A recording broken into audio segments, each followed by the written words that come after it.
तेलंगाना प्रदेश Congress committee ने 4 जुम्मे को रियासती गवर्नर डॉक्टर तमिलिसाई सौंदरराजन से मुलाकात करते हुए जोर दिया कि पेपर लीक मामले की मुकम्मल और जामे तहकीकात तक Telangana state public service commission को तहलील कर दिया जाए।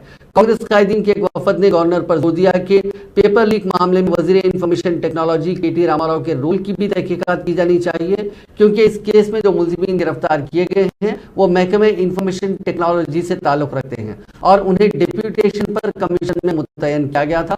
पार्टी के रियासती सदर रेवंत रेड्डी की क़यादत में वफद ने इस मसले पर गवर्नर को एक याददाश्त भी पेश की। बाद रेवंत रेड्डी ने कहा कि पब्लिक सर्विस कमीशन के पेपर लीक के मामले की तहकीकात मुकम्मल होने तक गवर्नर कमीशन को तहलील करने का खुसूसी इख्तियार रखती है। टीपीसीसी के सदर ने एक ट्वीट करते हुए कहा कि पब्लिक सर्विस कमीशन के पेपर लीक की अफशा से लाखों बेरोजगार नौजवानों का मुस्तकबिल गैर यकीनी हो गया है।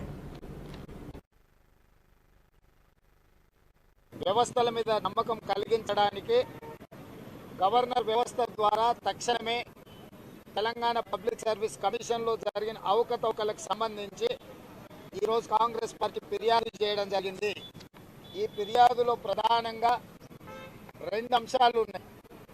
ఒక అంశం ఐటీ మినిస్టర్ తారక రామారావు గారి శాఖలోనే వాళ్ళ నియంత్రణలో ఉండే కంప్యూటర్ల నిర్వహణ ఐటీ మంత్రి కిందకే వస్తాయి। ఆయనకు శాఖకు సంబంధించిన ఉద్యోగులే ఇందులో క్రియాశీలక పాత్ర పోషించారు।